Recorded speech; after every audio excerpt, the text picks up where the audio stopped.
Good morning, ladies and gentlemen.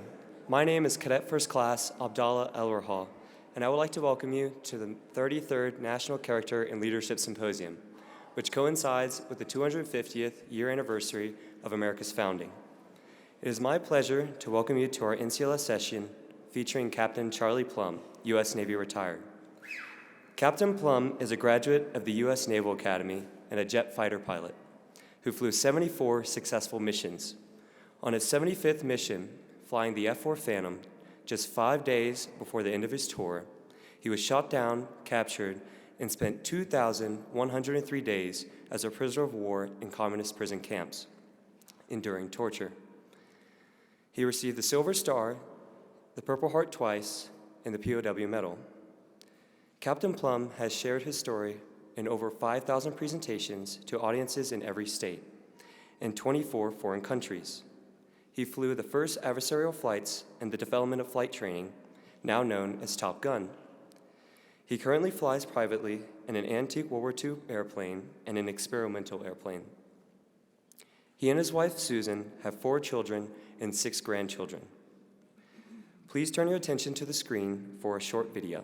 Thank you.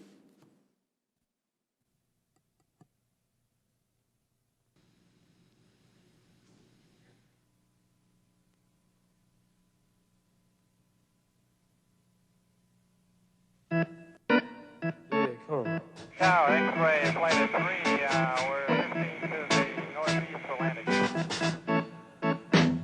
Now, 1 Charlie, 7 November, go. Rush, ball, auto, 20 knots forward. Rifle, max in the mark, elevation 30. 7 November, golf, roger, check your front gun side, I'll check my tank side, 7 November, golf out.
Ladies and gentlemen, Captain Charlie Plumb.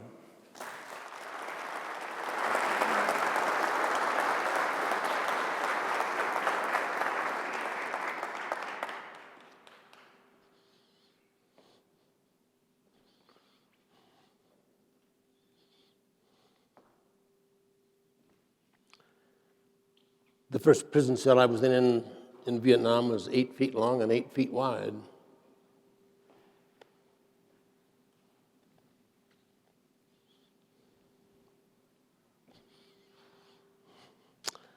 I remember distinctly the dimension of that little cell. I could pace 3 steps in one direction before I ran into a wall. Then I had the opportunity of turning around and pacing 3 steps the other way.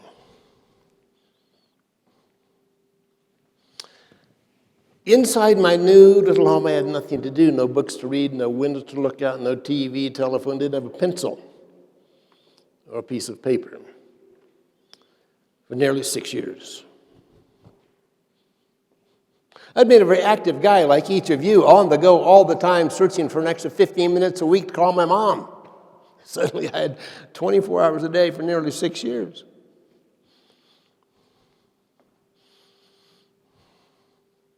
I think the most value I can be to each of you, whether you're a cadet, whether you're an advisor, regardless of your role in life, is to invite you into my little prison cell. You see, there's a great deal to be learned in that little 8-foot by 8-foot classroom.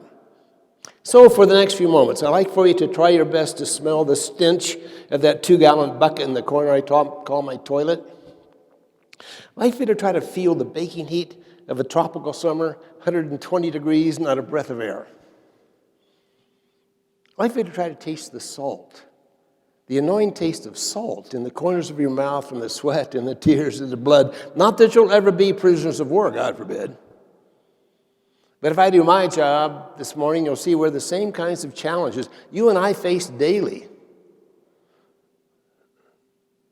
At the office, at home, on the road, with the kids, same challenges we face on a daily basis are the very same challenges that I faced in that prison cell. And more importantly, your response to the challenge, if you're going to succeed in life, has to be the same recipe of responses I used over there just to survive. And if this is too great a stretch for you, if you're already having trouble bridging this gap in time and geography between my life story and yours, the best I can offer you is an interesting war story, but here's a connect. Here's a touch point. Here, perhaps, is a reason your life and mine intersected today. There's not a person here in Polaris that hasn't been lonely, hadn't been frustrated, haven't been put upon. Not a person here who hasn't had your baseline value system challenged. Not a person here who hasn't failed and felt guilty because of the failure. So, once you get the hang of this, okay? Feel the feels, smell the smells of this experience. When you have that feel, I have a couple of questions I want to ask. Here's the first one. How do you survive this? What kind of stuff do you have in your gut? Where's your grit? Well, you start by packing parachutes. Let me explain that. Several years after I came home from Vietnam, I was in a restaurant in Kansas City where I used to live. About 2 tables over, a guy kept looking at me. I caught his eye, but I didn't recognize this gent. He stood up. The guy walked over to my table. He pointed at me with a kind of a serious look on his face. "You're Captain Plumb." I said, "Yes, sir. I'm Captain Plumb." You're that guy. You flew jet fighters in Vietnam. Part of that Top Gun outfit, shot down, parachuted. You were tortured, a prisoner of war for 6 years. I said, "How in the world did you know all that?" He said, "I'm the rigger that packed your parachute." Tell you this, I was dumbfounded. Best I could do was stagger to my feet, reach out a very grateful hand of thanks. He came up with just the proper words. The guy grabbed my hand, he pumped my arm, and he said, "I guess it worked." I said, "Yes, sir, indeed it did." And I must tell you, I've said a lot of prayers of thanks for your nimble fingers, but I had no idea ever have the opportunity of expressing my gratitude in person. He said, "Were all the panels there?" I said, "I must be honest with you, no, they weren't. Of the 18 panels I was supposed to have in that parachute, had only 15 good ones. 3 of the panels were torn, but it wasn't your fault, it was mine. I ejected from that F-4 Phantom jet at 600 knots, close to the ground. I was well outside the envelope of that parachute. You did your job, I didn't do mine." I said, "But let me ask you a question. Do you keep track of all the parachutes you pack?" The guy said, "No." Now, this is the most important part of the conversation. I think it deals directly with the code here at the Air Force Academy. It deals directly with honor and duty and integrity first. Deals directly with service before self. Deals directly with what we're all about as being the exemplars, as having that spirit. Here's what he said. He said, "No, I don't keep track of all the parachutes I pack. It's enough gratification for me just to know that I've served." Here's a sailor in the bowels of an aircraft carrier at a long wooden table, weaves the shrouds, folds the silk panels of these parachutes, passes them along one after another. Here's a jet jockey, okay? Zooming around the sky at speed of sound, couldn't have cared less about the guy down there in the hole. Until one day, my parachute came along, and he packed mine up for me. I'm so glad this conference is called Character and Leadership, because that's what it's all about. And you cadets learn a lot here, and you have a nice degree, but oh, by the way, what you take from this experience is character. I'll tell you, I didn't get much sleep that night thinking about this guy. Trying to put him, that face I saw in the restaurant in a Dixie cup cap and bell-bottom trousers, put him in a Navy uniform, and I felt very embarrassed that I hadn't passed him on the passageway of that ship or seen him on Liberty Call and said, thanks for packing my parachute. So I guess the question is this: who packs your parachute? And have you thanked them lately? Mine was pretty well packed when I was shot down over enemy territory. Physical parachute, 15 of 18. Mental parachute had the skills of my craft, engineer, fighter pilot, naval officer. Emotional parachute, pretty stable guy. My spiritual parachute, I knew the Lord. Got my parachute packed, same place you did, early in life. My mother, great Christian lady, taught me a lot about forgiveness. My dad, World War II era guy, taught me a lot about discipline. I found that those two things, forgiveness and discipline, were going to serve me well in that prison camp. And teachers and preachers and a coach I'll never forget named Smith. If Clarence Smith were still alive, I would have called him from Colorado Springs this morning to thank that guy for packing my parachute. After a very losing season, I'm wandering off to the locker room. Here comes the coach. He was a veteran. Guy had shrapnel on his leg from his war. He walked with a limp, okay, but he caught up with me. I felt his arm over my sweaty shoulder, and he started to claw in with me because he was about to say something he didn't want me to forget. And I looked at him and I said, I'm sorry, Coach, I guess we're just a bunch of losers. And the coach said, son, whether you think you're a loser or whether you think you're a winner, you're right. I graduated from that little grade school, went to Annapolis for 4 years. Learned a lot there, learned to tie knots in the Morse code, drive the ships around the Chesapeake Bay. Lucky for me, we had some parachute packers at Annapolis. Don't miss the metaphor. Parachute packers are people who give of themselves, asking nothing in return. You see, parachute packing is not a gift. It's not, I'm going to do this for you if you'll do that for me. That's not it. Parachute packing is unconditional. And a lot of those guys at Annapolis. Maybe the best one was our superintendent, Admiral Charles Kirkpatrick, would stand up in front of the big pep rallies before the football games. He would clench his fist, and you could see the vein in his brow, and he would say, you guys can do anything you set your minds to do. Was this hype? Messing with their minds? Mental manipulation? Did it work? Those 4 years, we took a ragtag football team and became the number 2 and the number 1 team in the entire nation for a while. Produced 2 Heisman Trophy winners while I was there. Best of all, we beat Army 4 times straight. And Air Force once. So the guy was right. We could, in fact, do anything we set our minds to do. And with that, I graduated from Annapolis. Married my high school sweetheart under the Arch of Swords. It was a beautiful day at Annapolis. Straight to flight training, Pensacola, Florida, Beeville, Texas, Meridian, Mississippi, where John McCain was my flight instructor. John taught me to fly jets. Of course, I would see him later in the prison camps. Out to San Diego, California, where I did fly the first adversarial flights for the Top Gun school. I was a jester, and it was exciting times in those days. I was assigned to fly the F-4B Phantom jet, which was a high-altitude supersonic interceptor. We did not learn to dogfight. We did not have guns. We were supposed to fly high. It was Cold War situation, where we were to fly high, shoot down the Russian bears, make a 30-degree angle of bank, and come back to the aircraft carrier. Then we got to Vietnam. And we weren't fighting the Russian bears and bisons anymore. We were fighting these pesky little MiGs.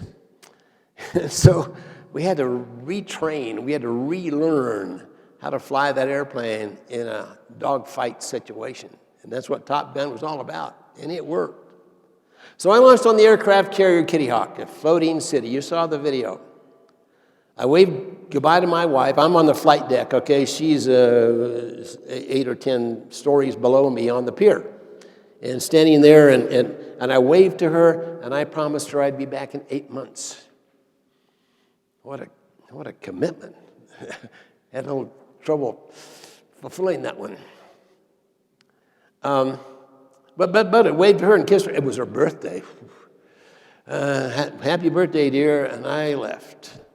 74 combat missions, over 100 carrier landings, and it was 5 days before the end of my tour. Flying an F-4 Phantom. Felt pretty good about it, you know. Up early in the morning, we were on a very important mission. We had 3 aircraft carriers and 5 Air Force bases, all descending upon the 19th of May in North Vietnam. Later found out it was Ho Chi Minh's birthday. He was the president. And I guess we thought we'd find them in celebration. It didn't happen. 8 F-4s were shot down that day, and I was one of them. My radar interceptor in my back seat, and I ejected from the F-4 Phantom. Our parachutes opened, and we came floating down over enemy territory. Ever been in one of those parachutes? I don't mean the nylon ones. I'm talking about the parachutes of life. See, that's what this discussion is all about, the little fender benders that you and I get ourselves into once in a while. I'm talking about something as insignificant as being cut out of your lane on the highway, something as major as the loss of a child. How do you respond to that? How do you respond to the parachutes of your life, and is your parachute packed? Well, I ejected, felt the opening shock of the parachute. First thing I did was count the panels in the parachute. Looked down at the unknown. They're shooting at me. The audacity, don't they know I'm the Top Gun? Haven't they read the paper? This is not fair. They just knocked down my multi-gazillion airplane, and now they're shooting at the pilot. And I took a deep breath, as that sergeant taught me on the rifle range. Let about half of it out, tried to calm myself, bowed my head, I said a prayer. Asked for a little extra strength that day from above. I'll never forget that prayer. I thought about that prayer a lot over those 6 years in that prison. I thought to myself, well, dummy, why didn't you make a deal with God? Promise to be a righteous, sober, godly guy the rest of my life. Lord, all I need from you is a little wind. 10, 12 knots, gusting to 40. Please. Guess I didn't feel in much of a negotiable position. So I prayed for the guts. I knew I was going to be in for a little bit of pain in my life. That was on the ground. And I prayed that I would be strong enough to overcome the pain. Then I prayed for my wife. Remember her? The lady I had married, my high school sweetheart. See, this was my war, not hers, and yet at the end of the Vietnam War, she would feel more pain from that war than I did. It was tough on the ladies, tough on the families. About that time, I hit the ground, sunk about waist deep in a rice paddy, descended upon by, seemed like 1,000 of the Vietnamese, and they stripped me of everything I had, flight gear, clothing, personal possessions. They even took my name, gave me a name from their language just to humiliate me for the next nearly 6 years. Dragged me around village to village, camp to camp. Finally in Hanoi, I was tortured for 2 days for military information and political propaganda. That's when they tossed me into this little cell. Wasn't kidding you an inch. Let me tell you about my mental state, okay? Well, first of all, my physical state. I was bleeding from 4 open wounds, no medical care. I was getting real skinny, down to 120 pounds. Developing these boils. We never understood where these boils came from, but we all had these big old carbuncles on our bodies, and it was miserable. And that was the good news. The bad news was my mental state. I'd given up. I had surrendered. Surrender is not in the Top Gun playbook. You're not taught to surrender. Oh, the code of conduct, name, rank, serial number, date of birth. I flew the skies of Vietnam thinking I'm tough enough. I will never give more than name, rank, serial number, date of birth, and the pain was too great. Felt very guilty about that. I'm pacing the floor in misery and pain and guilt and thinking to myself, how can I ever go home if this war ever ends and admit to everyone how weak I was? I was supposed to be strong. I was weak. And about 200 miles on this floor, I heard in the far corner the chirping noise of a cricket. I paid no attention at first, yet the longer I listened, the more rhythmic this chirp became. I walked over to the corner of my prison cell, and it was no cricket, but a little piece of wire about that long, poked through a hole at the base of the cell wall and scratching on my concrete floor, making this chirping noise.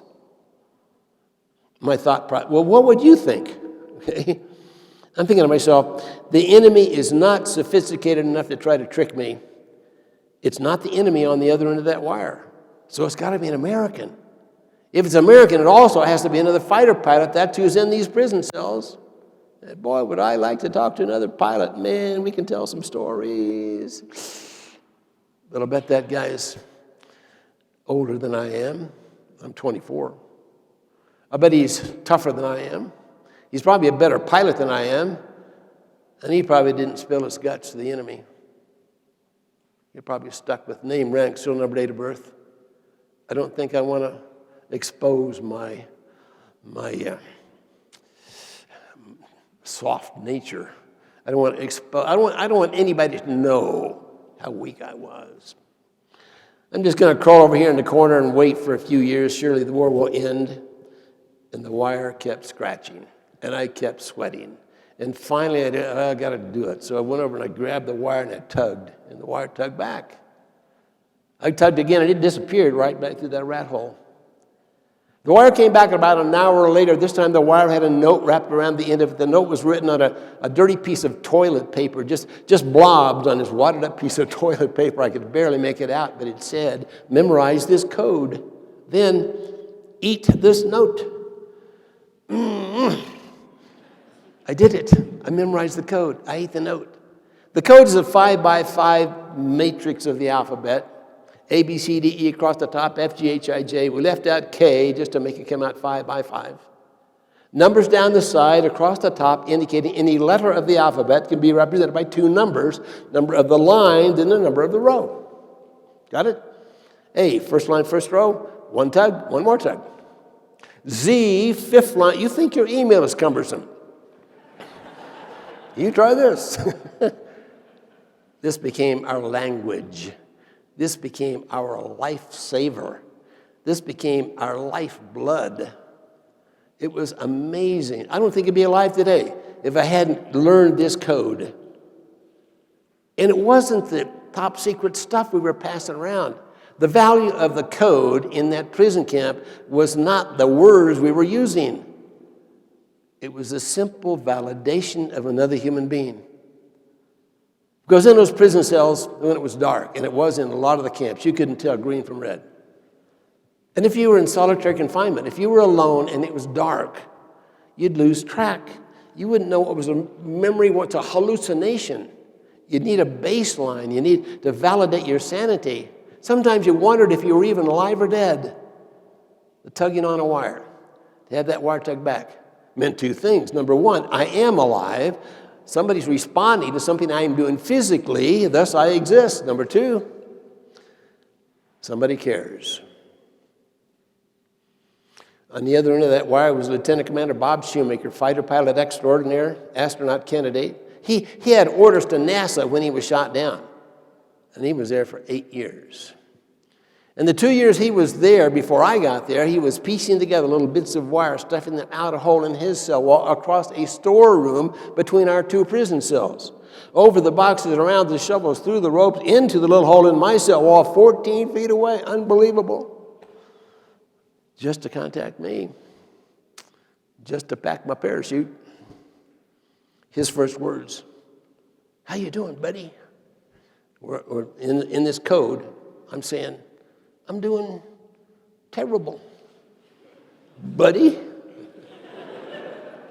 I said, my president sent me over here. He says, dirty Vietnam War, it's all political, we know that, and it's not fair what's going on in my life, but it's not my fault. I'm the victim of circumstances beyond my control.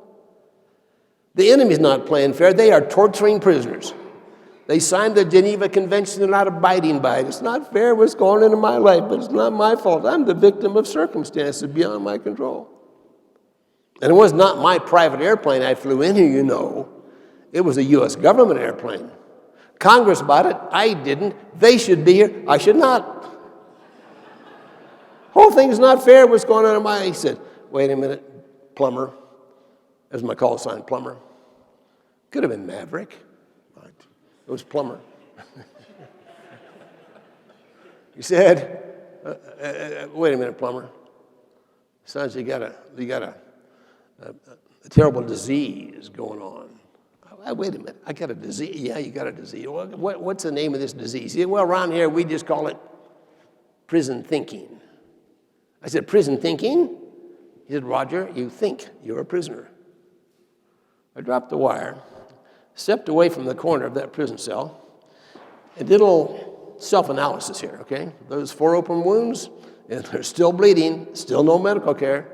Those boils, I got so many boils on my body I can't count them all. So many boils on my face I can't see through them.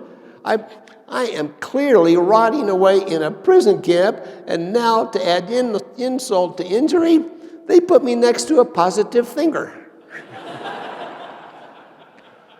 I kept tugging. Only ball game in town. Okay, tell me about this prison thinking stuff. He said, don't you see? When a pilot is first blown out of the sky, what's the first emotion? Oh, God, why me? This is so terrible. Why could this be happen? He said, and then you start blaming everybody you can think of. Blame the president for sending you over here. Blame the enemy, they're not playing fair. Blame the folks that put your airplane together. Problem here, he says, when you start blaming other people of your problems, you give away control of your life.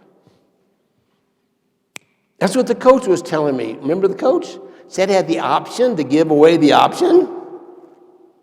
Shoemaker says precisely how to do it.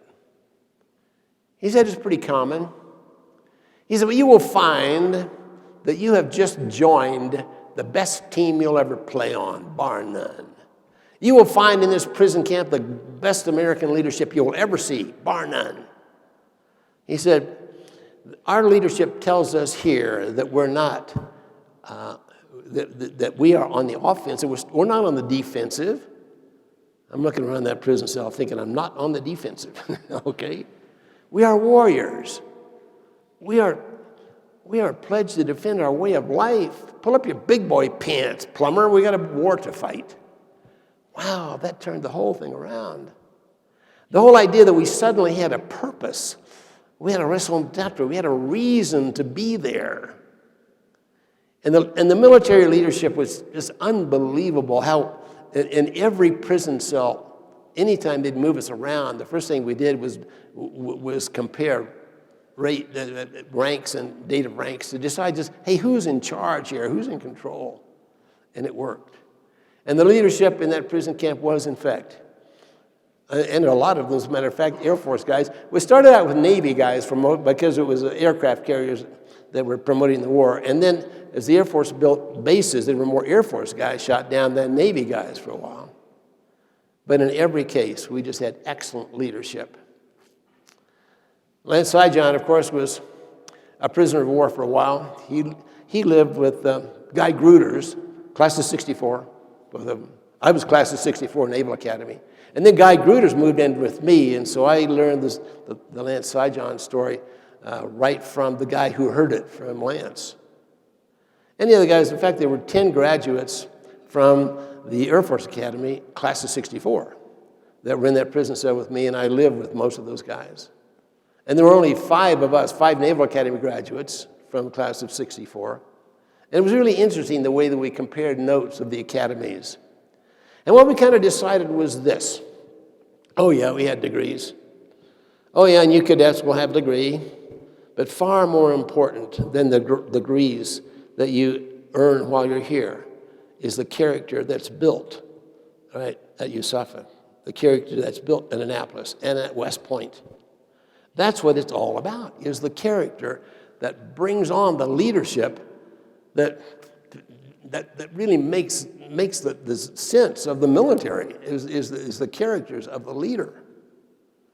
So that's why I'm really so proud to be a part of NCLS and the other leadership and character building options that you have around here. That's what it's all about. The leadership didn't always come from the senior guys, though. In fact, maybe the best parachute packer in the place turned out to be a Navy sailor. Wait a minute there, Captain. Didn't you say that you guys were all like fighter pilots? How did a sailor get into a prison camp in an air war over North Vietnam? Well, he fell off his ship. He used to tell us, I wasn't captured like you pilots. I was rescued. And he was. 19 years old, Seaman Douglas Hegdal fell off the cruiser Canberra in the middle of the night. He shows up in the prison camp. We didn't really expect too much from this guy. We used to have these contests just for something to do, some fun things to do. We would tug on our wires and tap on our walls in the secret code. Who's the oldest in the prison camp? Who's got the most kids back home? Who's been here the longest? One time we had what we call the high-fast, low-slow contest to try to determine what fighter pilot had jumped out of his jet going highest and fastest, who jumped out going lowest and slowest. Well, high-fast contest was won by some Air Force jock who claimed he punched out of his F-105 at 52,000 feet, 1,000 miles an hour. The low-slow contest was won by the Navy sailor. 12 feet at 15 knots. Oh, but here's the interesting part, and why I take your valuable time to tell you his story. Seaman Douglas Hegdal, 19 years old. We didn't expect very much from this kid. He didn't suffer from this prison thinking. You see, I was in this 8-foot box and found out that the restriction was not the 8 feet between the walls. It was 8 inches between my ears. This is going to be a mental game. Well, Hegdal didn't have that. He didn't, I don't know why. Maybe it was just, he was so young and maybe he didn't understand how serious the problem was. He didn't have this 8-inch box. He didn't blame everybody else for his problems. He didn't feel sorry for himself. He didn't get into this pity party of his own. What did he do? Like any good sailor or airman, he set to work. He got into action. He made something happen. He took a risk. He started memorizing names, all of our names. He put our names into songs, 254 names into songs. He would sing these songs and names over and over and over, but he wasn't nearly finished. He went back through his list. He memorized our security code or numbers of any kind to identify us. Then he memorized our next of kin, wives and fathers, memorized their hometowns. In 2 years' time, he memorized all these things and the telephone numbers of each of the wives of each of the prisoners. Well, things got better in about 1971, and largely because our wives were back here petitioning our government, and governments around the world stopped torturing my husband. Some of you remember the little silver bracelets. Over 1 million silver bracelets were sold with my name and the names of all the POWs to fund their trips to all these foreign countries, to put pressure on Vietnam. And it worked. Our torture stopped. And so they decided to prove their lenient and humane treatment. They're going to send some guys home early before the end of the war. First guy they went to was John McCain. Now, I had identified John because I had known him so well as an instructor. And, of course, his father at the time was 𝐶PAC, Commander-in-Chief of the Pacific. John's dad was in charge of the Vietnam War while John and I were there. So the Vietnamese went to John. McCain, we're going to send you home early. We're going to get on the bus, go to the airport. You're going to go home. And McCain said, in your dreams, I'm going home. He said, I would never embarrass my father by doing that. I would never give up on him. My buddies here that need American medical aid, you take your idea and shove it. And he got into a lot of trouble. They put him back in solitary confinement for 2 years because he refused to go home. So they're looking for somebody. And our senior man sent the message to the sailor, son, I want you to volunteer to go home first. Hegdal sent back, sir, with all due respect, I would rather stay here with the team. I'm going to be I want to march home with you guys. I'm going to be part of the celebration. Our senior man sent back, that's not an option, sailor. Here's the direct order, shove off. Hegdal said, aye, aye, sir. Home he came. Now write the script on the sailor. He's 21 now, okay? He's been starved, humiliated, lonely, tortured, hadn't seen a woman in 2 years, and suddenly he's got a brand new suit of clothes on, 2 years back pay in his pocket, and he's free on the streets of San Diego. What can you expect? Did I tell you he was a parachute packer? Hegdal started to travel west coast to east, north to south. He went through each one of the hometowns he'd memorized. He dialed each one of the telephone numbers he'd memorized. He spoke to each one of the wives he'd memorized, told her that her husband was alive. Got any of those folks in your life? Those parachute packers that serve without asking anything in return? That's that service before self. So I thought about that lady a lot, remember? The one I had married under the Arch of Swords. Fast forward my mind and planned the rest of our lives together, looking forward to seeing that gal. And I wondered how the end would come. How would we know? Well, in came the camp commander, okay? We call him the Rat.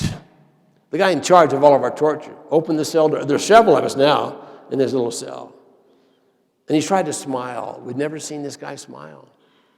Today's the day. The war is over. We're trading prisoners to get on the bus. It's outside the gate. Nobody moved. Nobody moved. Our senior man, Lieutenant Commander Jim Peary, stood up and he made a very low, ceremonious bow as we had been forced to do all those years. Then he said, "Sir, we're not going home until all the sick, injured, and enlisted men have left this camp." The Rat was incredulous. The Rat said, "Wait a minute, Peary, you're not understanding my English. I'm offering you your freedom." Never forget Peary's words. He says, "Sir, freedom is vital to us, of course, but not without our integrity." They hauled Peary out of there and put him in a stockade, beat him up pretty good. Came back to the rest of us, just the junior officers. And he said, "Your senior guy's gone nuts. The rest of you will not be penalized. Get on the bus."